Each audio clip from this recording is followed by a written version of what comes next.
Private company में नौकरी करते हैं, ये इनकी बेटी है, मान लेते हैं। ये सर सेंट्रल गवर्नमेंट का मुलाजिम है, ठीक है, रेलवे में नौकरी करता है, ये इनका बेटा है। ये सर जो है ये बिजनेसमैन है, इनका एक बड़ा दुकान है सिवान में कपड़े का, और ये इनका बेटा है, ठीक है, समझ लो। ये तीनों बेटे पढ़ रहे हैं, बेटी पढ़ रहा है, ये दोनों बेटा भी पढ़ रहा है। काम कौन कर रहा है? ये लोग। ये प्राइवेट में नौकरी करता है, नौकरी करते करते ये रिटायर हो जाएंगे, 60 साल के बाद इनको प्राइवेट कंपनी में नहीं रखेगा, राइट के रॉन्ग?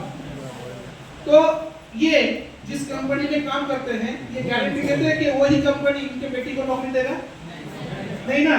जैसे मेरा एक बेटी है, तो मैं डांस में ट्रेनर हूँ, अच्छा काम करता है, इसलिए कंपनी ने मुझे रखा है। कंपनी मुझे लिख के देगा कि तुम्हारे बेटी भी ट्रेनर होगा? नहीं ना। अगर मेरे बेटी के अंदर मेरे जैसा हुनर होगा तो कंपनी जरूर लेगा, उसके लिए उसको इंटरव्यू देना होगा, राइट? तो ये गारंटी तो नहीं देगा, प्राइवेट है, राइट? तो बेटी क्या बनेगा ये नहीं जानते। बेटी प्राइवेट में नौकरी करेगा कि नहीं, या बेटी को प्राइवेट में भी काम मिलेगा कि नहीं, ये नहीं बता पाते।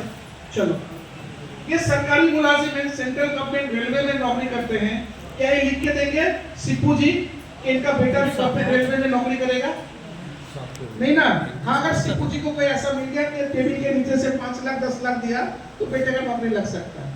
रिस्क भी है, सरकार बदल गया तो बेटे का काम पकड़ा जाएगा, फिर रेलवे का नौकरी भी छीन सकता है, जैसे पश्चिम बंगाल में हो रहा है। रातों रात 2200 लोगों का नौकरी चला गया है, स्कूल टीचर 2200, सुप्रीम कोर्ट में केस चल रहा है। इनमें से एक एक बंदा 5 साल 6 साल से नौकरी कर रहा है। सोचो, घूस देकर नौकरी मिला है और नौकरी 5 साल 6 साल से कर रहा है, तो 5 साल 6 साल में इसने सैलरी उठाया होगा। अभी कोर्ट ने ऑर्डर दिया, हाई कोर्ट ने, सूद समेत 5 साल का पैसा सरकार को लौटाओ। कोई लोन लेकर फ्लैट खरीद चुका है, कोई सरकारी नौकरी दिखाकर लड़की से बेटी ले चुका है, आदमी से बेटी ले चुका है, शादी को नाम लिया।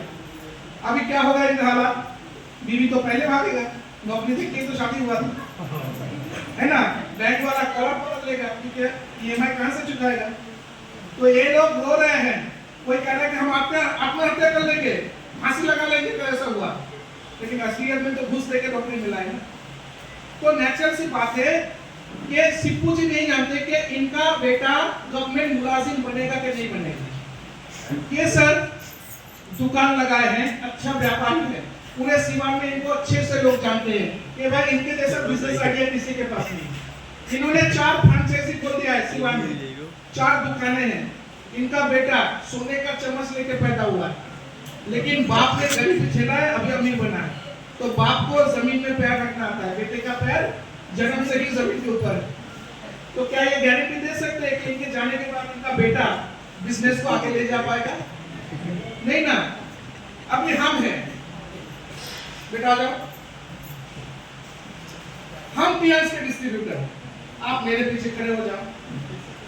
ये मान लो उस घर के लिए मेरी बेटी है, तो हम पीएस में काम कर रहे हैं, ये भी काम कर रहे हैं, ये भी काम कर रहे हैं, वो भी काम कर रहे हैं, अपने अपने जगह पर से।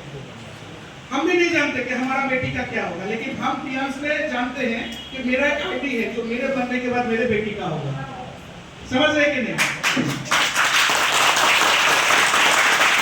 इन्होंने 60 साल नौकरी की, उसके बाद इन्होंने जितना भी पैसा जमाया, इसके बाद इनका कुछ हो जाता है तो बेटी को सिर्फ पैसा ही मिलेगा, कोई कुछ और नहीं मिल सकता।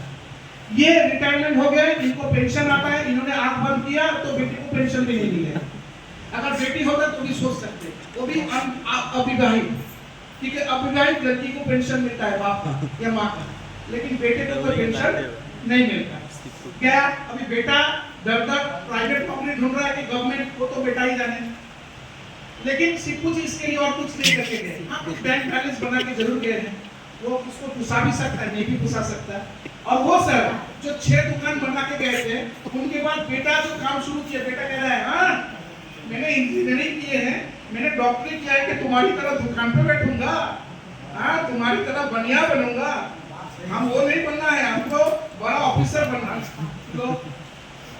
तो ना वो बिजनेस सीखा, ना पढ़ाई लिखा अच्छे से किया, तो वो लड़का भी ऐसे तैसे चल रहा है। मैंने अपने बेटी को अपनी की तरह पढ़ाया कि बेटी तुम पढ़, लेकिन इसका दिमाग पढ़ाई लिखाई में उतना तेज नहीं है। फिर भी इसने ग्रेजुएशन कंप्लीट किया। अभी मेरा भी 60 साल उम्र हो चुका है। मैंने शुरू किया था 4 स्टार से और 60 साल के बाद मेरा अभी पोजीशन है डायरेक्टर। अचानक से मेरा देहांत हो जाता है। डायरेक्टर के हिसाब से मेरा मंथली इनकम 50 लाख का था। मेरा देहांत हो गया, पता है मेरे इस बच्चे को कितना मिलेगा? 50 लाख। तो ये बाप ने छोड़ के गया और ये कोई पेंशन नहीं है, ये जब तक जीवित रहेगा तब तक ऐसा ही आता रहेगा। और ये अगर मैंने अगर इसको 50 लाख दिए हैं, भले ये फिनांस का बिजनेस समझता नहीं है, मेरे जैसा हुनर नहीं है इसके अंदर, लेकिन इसके अंदर जो है वो है इसके बाप का नाम और आईडी। ये सिर्फ बैठा रहेगा क्योंकि मैंने जब डायरेक्टर बना तो मेरे पूरे इंडिया में लाखों लोग जिसके नीचे silver line, gold line, gold line, 8 star भरे पड़े हैं, वो अपने लिए पड़े होंगे, मेरा बेटी अपने लिए पैसा कमाता रहेगा। कौन सा सिक्योरिटी सबसे अच्छा है? क्यों? क्योंकि मुझे पता है ये अगर पढ़ाई लिखाई ना भी करे, इसको कुछ करना ना भी आए, बाप का आईडी मिल गया तो इसको डायरेक्टर का सम्मान हर कोई देगा। और कोई सम्मान दे या ना दे, बात की बात, ये घर पे बैठा रहे फिर भी इसको सिर्फ महीने में 200 टीवी करना है। 15,000 देके मर जाऊंगा, बेटी ये 15,000 संभाल के रखना। क्यों पापा? ये 15,000 टीएस को देना और 50 लाख लेके आना। क्योंकि पर्सनल टीवी एक डायरेक्टर का होता है 15,000 का खरीदारी महीने का, तब जाके इस डायरेक्टर को गोल्ड लाइन को, सिल्वर लाइन को, गोल्ड लाइन को बोनस आता है।